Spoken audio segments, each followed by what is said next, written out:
कि अब इस देश में धर्म पे आधारित राजनीति नहीं चलेगी। भगवान राम को हम लाए हैं, अंगुली पकड़ करके बैठाए हैं। चर्चा है अवधेश प्रसाद पासी कैसे जीत गए, सामान्य सीट से कैसे जीत गए, और भारतीय जनता पार्टी कैसे हार गई, क्योंकि उन्होंने तो मंदिर बनवाया था। ये धर्म के आधार पर राजनीति नहीं चलेगी। ये कैंडिडेट नहीं हारा है, बल्कि भारतीय जनता पार्टी की विचारधारा हारी है।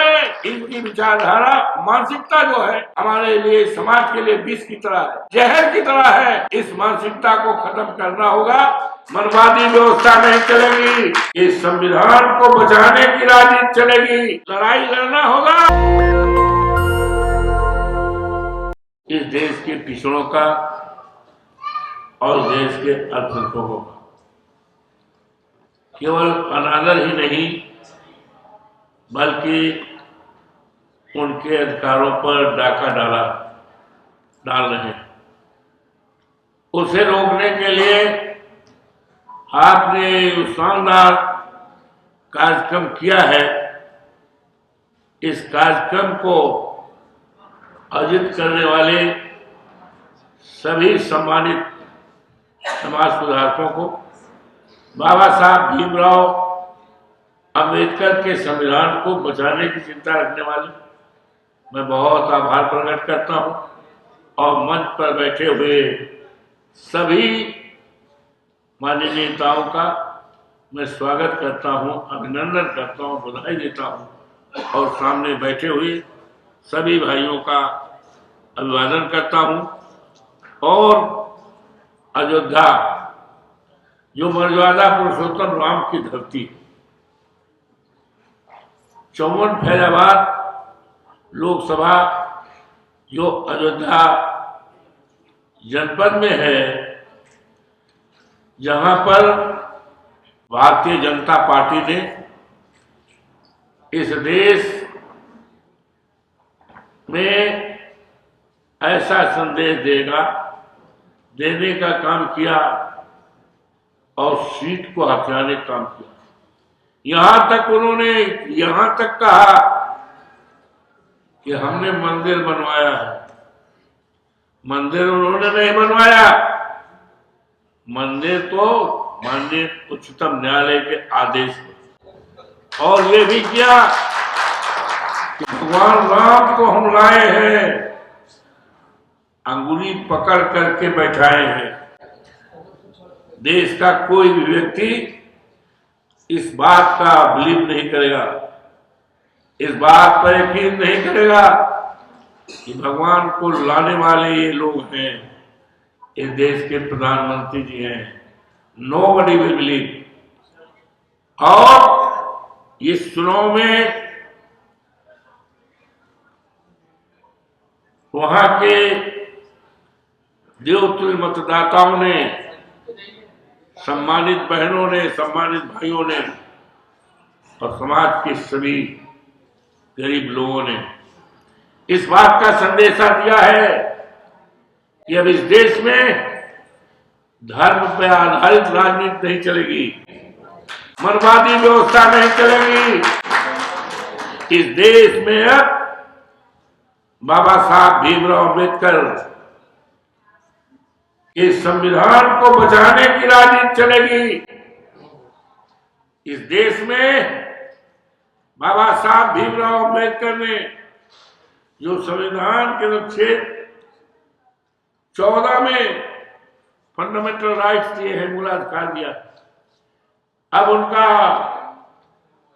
मूलाधिकार के आधार पर जो काम करेगा उसी की चर्चा होगी। अब इस देश में जातीय जनगणना की बात चलेगी, इस देश में आरक्षण की बात चलेगी, और देश में करोड़ों नौजवान बड़ी बड़ी डिग्रियां लिए हुए, उनको सरकारी नौकरी देंगे।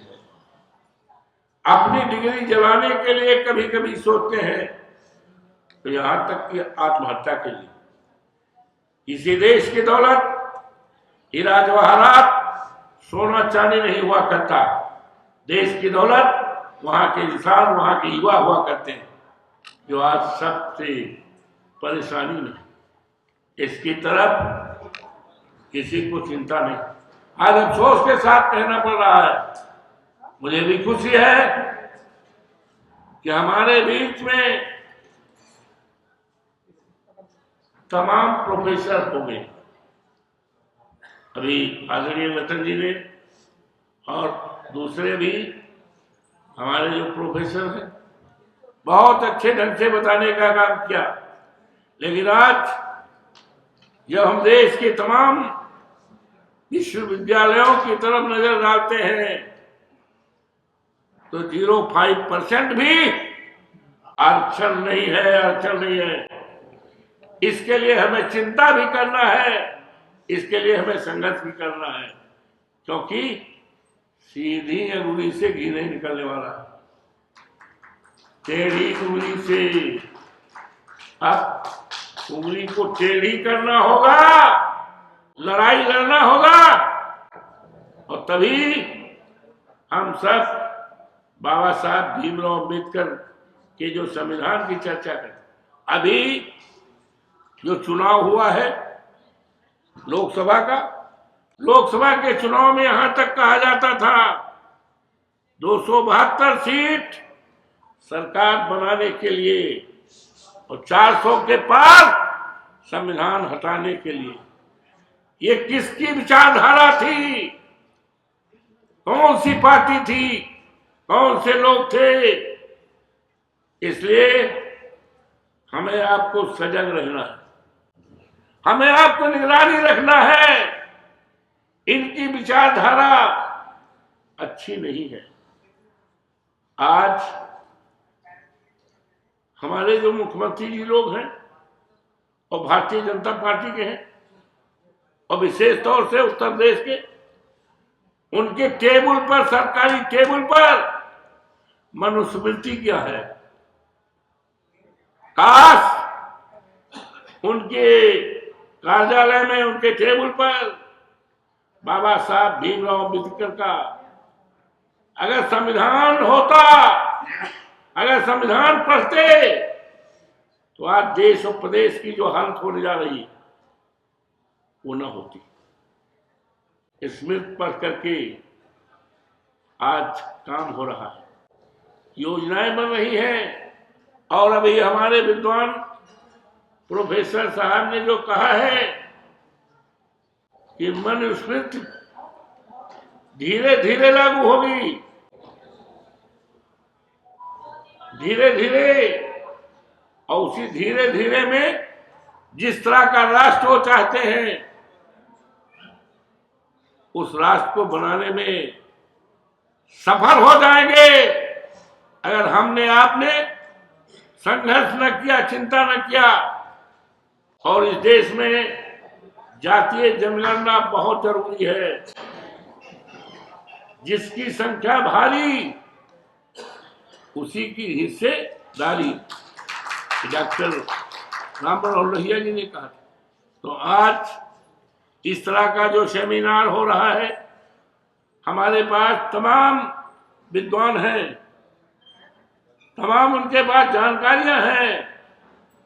आज आवश्यकता है कि इस तरह का आयोजन करके उन स्थानों पर भी जागृति पैदा की जाए जहां पर अंधेरा है, जहां पर आज पुरानी तरह का रस्म रिवाज है।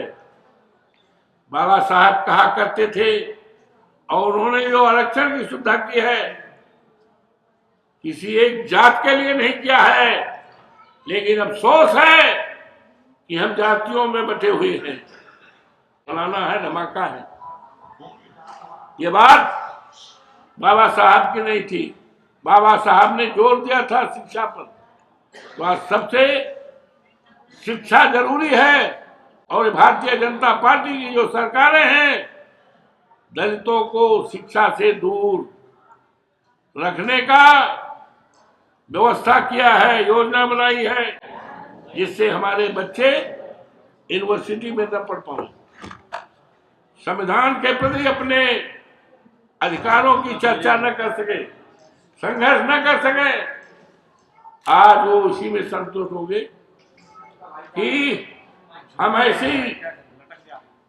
ऐसे दलितों के सम्मान, ऐसे वंशज को तैयार करें तो बोरा ढोवे, ठेला चलावे। वो कभी नहीं चाहेंगे कि दलितों के बच्चे प्रोफेसर बने, इंजीनियर बने, डॉक्टर बने, आईएएस बने, आईपीएस बने। वो कतई नहीं चाहेंगे। वो चाहेंगे कि ऐसी नस्लें तैयार की जाए जो बोरा ढोवे। ये तमाम चीजें हैं। तो आज हमें खुशी है कि तमाम हमारे विद्वान साथियों ने, जो प्रोफेसर हैं, जानकार हैं और जिनको पूरी तरह से बाबा साहब भीमराव अम्बेडकर के संविधान की जानकारी है, उस संविधान में किस तरह से वर्तमान सरकार हमला कर रही है, उस पर जागरूक रहने के लिए और अपने हकों का अधिकारों पर कब्जा करने के लिए, लेने के लिए जो जागरूकता का ये शानदार सम्मेलन आयोजित किया गया है, उसके लिए मैं अभिनंदन करता हूँ, स्वागत करता हूँ। और अयोध्या जो मर्यादा पुरुषोत्तम राम की धरती है, वहाँ के देवतुल्य मतदाताओं की तरफ से मैं आपका स्वागत करता हूँ, अभिनंदन करता हूँ, क्योंकि आज चर्चा है अवधेश प्रसाद पासी कैसे जीत गए, सामान्य सीट से कैसे जीत गए, और भारतीय जनता पार्टी कैसे हार गई, क्योंकि उन्होंने तो मंदिर बनवाया था, उन्होंने तो राम को उंगली पकड़ बैठाए थे। What was the reason? तो रीजन ने तो बता दिया वहां के सम्मानित मतदाताओं ने कि अब धर्म के आधार पर राजनीति नहीं चलेगी। ये कैंडिडेट नहीं हारा है, मेरे मुकाबले जो कैंडिडेट लड़ा है वो नहीं हारा है, बल्कि भारतीय जनता पार्टी की विचारधारा हारी है, उसकी मानसिकता हारी है। तो इस तरह से इनकी विचारधारा, मानसिकता जो है हमारे लिए, समाज के लिए विष की तरह है, जहर की तरह है। इस मानसिकता को खत्म करना होगा, तभी हम अपने अधिकारों को पा सकेंगे। और ये अधिकार तब हमें मिलेंगे जब हम उनको पूरी तरह से, जैसे अयोध्या की जनता ने इनका सफाया कर दिया है, उसी तरह से इनका जब तक सफाया नहीं होगा तब तक बाबा साहब भीमराव अम्बेडकर का सपना साकार नहीं होगा। नेशनल दस्तक की आपसे गुजारिश है कि अगर इसको बचाना चाहते हैं तो नेशनल दस्तक को सब्सक्राइब करने के लिए रेड कलर के सब्सक्राइब बटन को दबाएं, फिर बेल आइकन की घंटी दबाएं। नेशनल दस्तक को बचाने के लिए बहुत जरूरी है कि हर खबर को शेयर करें, लाइक करें, कमेंट जरूर करें।